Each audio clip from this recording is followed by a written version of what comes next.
Salut à tous et bienvenue dans l'épisode numéro 43 de Junk on the Web. Cette semaine sur internet, j'ai appris une chose qui m'a fait réagir de cette façon. Quoi ?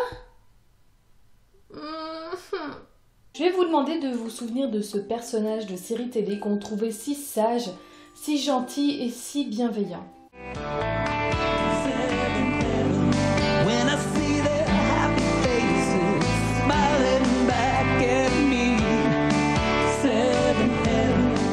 Ça y est, vous le remettez, vous vous souvenez à quel point il vous faisait cette impression d'être un si bon père ? Eh bien, Stephen Collins, l'acteur qui joue le révérend Camden dans 7 à la maison, est accusé d'actes pédophiles. Plus que des simples accusations comme ça, puisqu'il existe un enregistrement de lui pendant une thérapie de couple qui explique tous ces actes. Et je sais pas vous, mais personnellement ça me fait extrêmement bizarre de me dire que finalement l'acteur n'a rien à voir avec la gentillesse et la bienveillance de son personnage. Et en fait, il se trouve que ce n'est pas le seul acteur à être à des kilomètres de l'image qu'on se fait de lui. Vous voulez d'autres exemples ? Vous êtes sûrs, Certains ? C'est parti. Johnny Lewis, qui est connu pour avoir joué le rôle de Half Sack dans la première saison de Sons of Anarchy, c'est un jeune aspirant biker qui est loyal, toujours prêt à aider, très protecteur et foncièrement gentil, souvenez-vous. How's it going, prospect? Good. I can feel it. Wants to cure me. It's cool and warm at the same time. It's cool. Eh bien, l'acteur est décédé en 2012, après avoir battu à mort sa propriétaire de 81 ans. Il est tombé du toit en cherchant à s'enfuir et s'est tué sur le coup. Et aussi, il avait dépecé et démembré le chat de la vieille dame. D'ailleurs, sa carrière à la télé avait démarré par un petit rôle dans 7 à la maison. Jamie Wellett, qui joue le rôle de Crabe dans Harry Potter, vous savez, le copain joufflu de Drago Malfoy. Bon, c'est pas vraiment un gentil, mais enfin, c'est pas non plus un méchant, c'est un enfant, Bloody hell. Eh bien, il a quand même écopé de 2 ans de prison pour avoir participé plus qu'activement aux émeutes de Londres, une paire d'années après avoir déjà été arrêté pour des choses du genre possession d'un gros paquet de cannabis lorsqu'il s'est fait arrêter en voiture. Est-ce que vous vous souvenez de Twinner dans la série Prison Break ? C'est ce jeune détenu qui sert d'objet sexuel et de souffre-douleur à T-Bag et que Michael Scofield prend un peu sous sa protection. Bon, il est un peu traître, un peu lâche, mais finalement il a un bon fond. Mind if I land with you, Carlo? Roll, Snowflake. Hey man, I'm just new, you know, I'm looking for some homies. I said roll. What up? I'm just launching. Yeah, we're launching somewhere else, white boy. Eh bien, celui dont on a eu un peu pitié pendant toute la série est dans la vraie vie responsable de la mort d'un adolescent de 17 ans qui était dans sa voiture lorsqu'il a percuté un arbre avec 2 fois trop d'alcool dans le sang. Il a donc fait un vrai passage par la case-prison et le seul moyen pour lui d'en sortir a été de se tenir à carreau.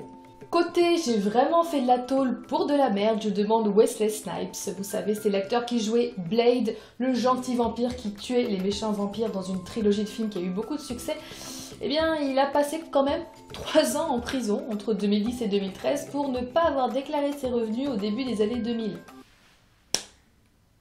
Et pour terminer, Jeremy London, qui a eu quelques petits déboires avec la police pour vandalisme, pour conduite sans permis ou possession de drogue.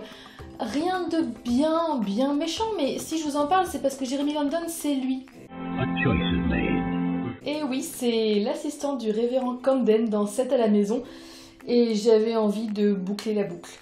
La boucle est bouclée, et j'espère ne pas vous avoir trop traumatisé. Première image de la semaine qui aurait pu en fait être le sujet principal de cet épisode, mais j'ai décidé que je ne voulais pas participer à la psychose générale qui m'agace au plus haut point. La raison de cet agacement, cette image la décrit très bien.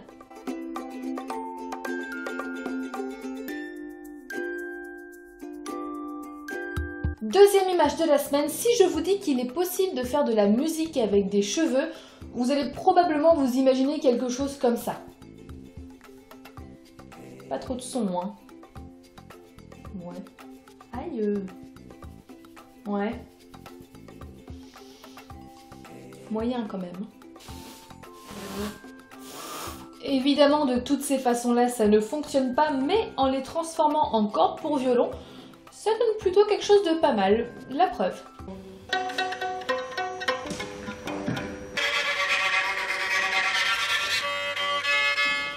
Pour la troisième image de la semaine, je voudrais m'incliner devant Ben Affleck. Non pas pour son rôle dans Gone Girl, parce que je n'ai pas encore vu le film, même s'il paraît qu'il est excellent, mais pour son intervention dans un talk show, dans lequel il était invité pour parler du film, et où le présentateur et un autre invité se sont mis à parler de l'islam avec des énormités et des généralités absolument incroyables, avec comme seul argument des sondages. C'est dire à quel point c'est crédible, on sait tous que les sondages représentent toujours la vérité. Même si malheureusement le public a eu l'air de soutenir beaucoup plus ces deux débiles, Ben Affleck ne s'est pas démonté et, aidé par un troisième invité, a défendu tout le long tous ces musulmans qui n'ont rien à voir avec les extrémistes et les terroristes. Et je pense quand même que vu son expérience, il a un peu plus de légitimité que ces deux gars qui, visiblement, ne sont jamais sortis de leurs États-Unis pour balancer des choses aussi stupides. Donc je vous invite vivement à aller voir sa réaction parce que, quel que soit le sentiment qu'on peut avoir sur ce qui se passe dans le monde par rapport aux extrémistes islamistes, ce n'est pas possible d'être aussi fermé d'esprit. Donc je remercie vraiment Ben Affleck pour être l'une de ces voix qui ne laissent pas dire des choses pareilles en se taisant. Cette semaine, je vais vous conseiller une chaîne YouTube pour laquelle j'ai eu un énorme coup de cœur. C'est la chaîne de Pouillou, et Pouillou, il parle de sexualité de manière totalement décomplexée mais sans jamais tomber dans le sale. Il en parle de manière intelligente sans oublier d'être drôle, et surtout il ouvre une porte vers la discussion sur ce sujet qui est très souvent tabou, et rien que pour ça, il vaut le détour. Et comme il aime à dire que ces vidéos sont du domaine public et qu'on peut en faire ce qu'on veut, je me permets de vous montrer quelques extraits parmi mes préférés qui finiront certainement de vous convaincre. Dans un monde où la science et les labos trouvent mille et une façons de me faire durcir la bite, on découvre l'organe du plaisir féminin en même temps que les boys bands. Alors par contre, vous emballez pas, hein, cette chronique n'est pas un tuto magique qui va vous transformer en moins de 2 minutes en génie de la tarte aux poils. Je sais pas moi, fais une chatouille par-ci, une caresse par-là, une léchouille ailleurs.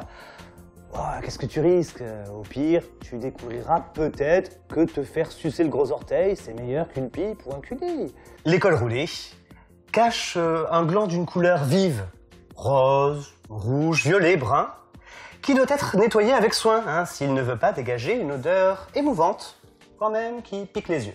Nous hackerions le bon vieux modèle de un papa, une maman, on apprend le missionnaire aux enfants, et son cousin, hein, le fameux YouPorn bestial-réac. Et mon cul, c'est du Pouillou? Je trouve ce mec absolument passionnant et fabuleux, et si vous ne vous êtes pas encore abonné à sa chaîne, je sais vraiment pas ce qu'il vous faut. C'est terminé pour l'épisode d'aujourd'hui, j'espère qu'il vous aura plu. Si c'est le cas, sachez comme d'habitude que vous pouvez vous abonner juste ici. Vous pouvez également partager la vidéo auprès de vos amis. Vous êtes à l'heure actuelle plus de 2000 à être abonnés à ma chaîne, ce qui me fait extrêmement plaisir. Lorsqu'on atteindra les 3000 abonnés, comme je vous l'avais dit il y a 2 ou 3 semaines, on se refera un Google Hangout histoire de partager un bon moment tous ensemble. En tout cas, vous pouvez me retrouver tout au long de la semaine sur les réseaux sociaux en commençant par Facebook, sur lequel je vous mets les previews des prochaines vidéos et où je vous partage quelques images qui me font marrer dans la semaine. Pour tous les autres réseaux sociaux, on va faire plus simple, hein, que ce soit pour Twitter, pour Instagram, pour Snapchat, pour Vine.